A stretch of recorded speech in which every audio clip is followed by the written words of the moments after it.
Hola oyentes de Radio Sefarad y bienvenidos nuevamente a El Anaquel, libros de filosofía judía con Pablo Dreisig. ¿Qué tal, Pablo? ¿Y de qué libro nos vas a hablar en esta ocasión? ¿Qué tal, querido Jorge? Efectivamente, vamos a colocar otro volumen en nuestra biblioteca imaginaria de libros de filosofía y pensamiento judío.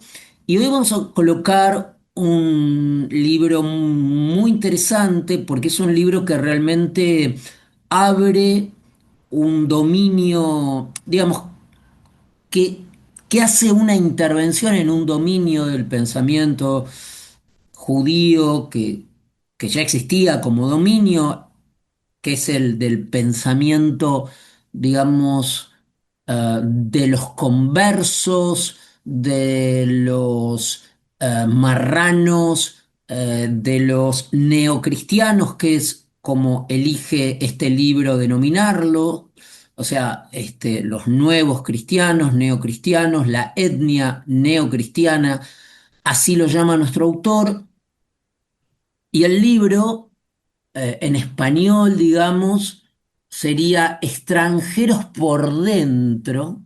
Es muy linda esa expresión, ¿no? Para hablar de los neocristianos en el siglo XVII, sobre todo. Extraños por dentro, el surgimiento y caída de la élite comercial o de negocios, este, neocristiana. Y el autor es el profesor e investigador del King College de Londres, en la cátedra Charles Boxer, el profesor Francisco Bettencourt. El profesor Francisco Bettencourt. Este es un libro que se publicó en el 24, en el 2024 por Princeton University Press. Ahora, uno diría, ¿por qué un libro que alude al comercio, a los negocios, a una élite, y no se refiere a una élite de pensamiento o intelectual, puede interesarnos a nosotros? Bueno, porque efectivamente, y es la tesis por dos razones. Primero, porque creo que una innovación de este libro es eh, forma parte de una innovación más general que es la de quitar a los grupos, a las minorías, los grupos subalternos, las ecúmenes culturales, los grupos culturales minoritarios o que participan en minoría dentro de otras unidades culturales o nacionales, como es el caso en el siglo XVII de los judíos, sacarlos, quitarlos, desplazarlos del lugar de víctimas, de meras víctimas, y, como se diría en una jerga moderna, darles agencia o empoderarlos. Es decir, no ver a un grupo, una comunidad, una etnia, como elige denominarlo este autor, como un grupo meramente víctima o oprimido, sino mostrar cómo esos grupos que efectivamente, por supuesto, tienen una posición disminuida, una posición subalterna. Sin embargo, ver, digamos, entre comillas, sus logros, su potencia, su agencia, su capacidad de hacer, ¿no?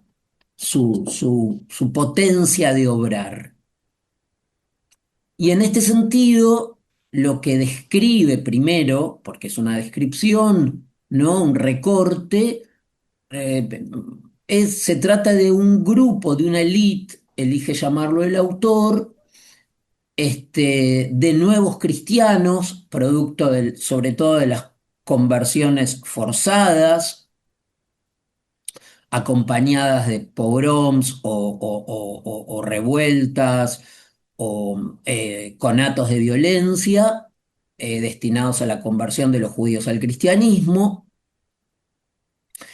Se conforma un grupo con códigos propios que no son, entre comillas, judíos, tampoco son, entre comillas, cristianos del modo en que algunos de los cristianos exigían que lo sean, de modo que este grupo que queda ahí boyando entre dos mundos, sin embargo, tiene una gran potencia y tiene una gran influencia y tiene una gran producción.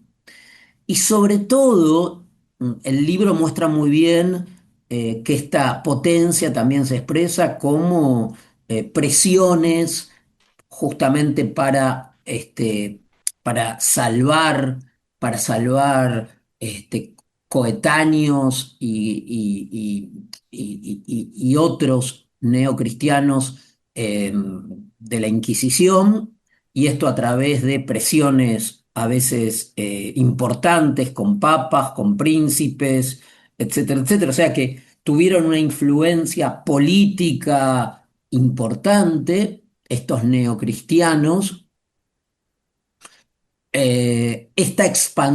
También da cuenta el libro de la relevancia, ¿no? Del lugar importante, ¿no? Que tuvo que ver sobre todo, según el autor, con la herencia de posesiones económicas, con una radical ampliación de las oportunidades comerciales durante finales del siglo XV y el siglo XVI, contratos reales, recaudaciones de impuestos y préstamos, relaciones con la nobleza y dignatarios de la iglesia, inversiones en nuevos circuitos comerciales y distribución intercontinentales en Europa, Asia, África y América. Al mismo tiempo, esto muestra la importancia y, entre comillas, el poder que llegaron a exhibir, pero también fueron uno de los grupos más perseguidos, precisamente porque la Inquisición tenía una especial inquina con este sector. Los estatutos de sangre estaban dirigidos no a los judíos, sino precisamente y sobre todo a este sector. De modo que, por un lado, muestra el libro, eh, tenían efectivamente un cierto grado de poder, pero por el otro lado también fue uno de los sectores más que estuvo bajo la mira, y no solo bajo la mira, sino con acciones de persecución y tortura y muerte concreta por parte de la Inquisición.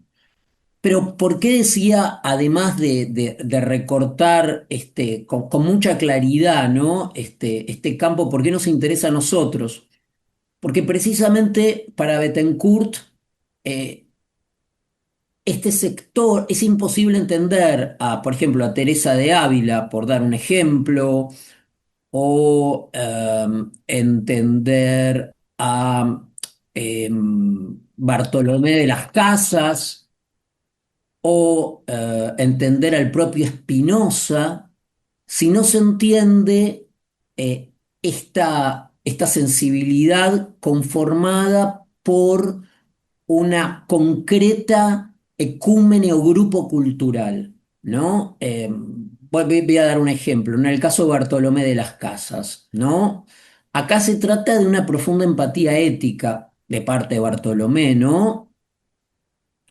Y si bien es cierto que Bartolomé de las Casas actuó inicialmente como colono, su linaje converso, como neocristiano, estuvo marcado por el miedo a la Inquisición y la discriminación de los estatutos de pureza de sangre.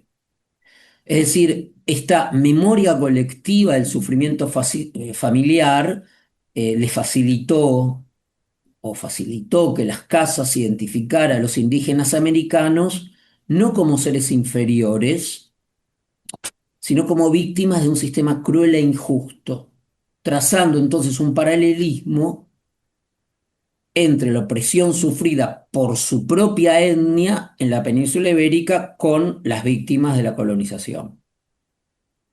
Por supuesto, se extiende al universalismo legal defensivo de las casas, ¿no? Que construye todo un cuerpo jurídico universalista que defendía la plena humanidad de los derechos de los nativos, ¿no? Esto forma parte de esta sensibilidad particular que Betancourt nos enseña cómo al mismo tiempo se sostenía en una red, en un circuito sui generis, que tuvo un momento de ascenso y de apogeo que coincidió justamente con estas figuras que mencionamos, y luego también un momento de caída. Entonces él captura este momento, ¿no? Este, creo que mencioné a Teresa de Ávila como un ejemplo de influencia y sensibilidad de los nuevos cristianos en la esfera religiosa. También no quiero dejar mencionar a Antonio Enrique Gómez en literatura y también al médico Amatus Lusitanus. Es decir, para quien quiera entender estos pensadores, estos religiosos, estos humanistas, es importante ver las condiciones de posibilidad que fueron el surgimiento de esta, entre comillas, nueva élite. Así que recomendamos especialmente la lectura del libro del profesor Bettencourt.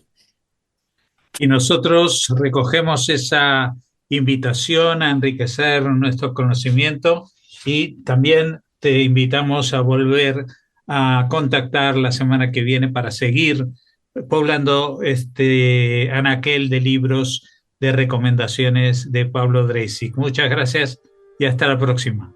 Gracias a ti, Jorge.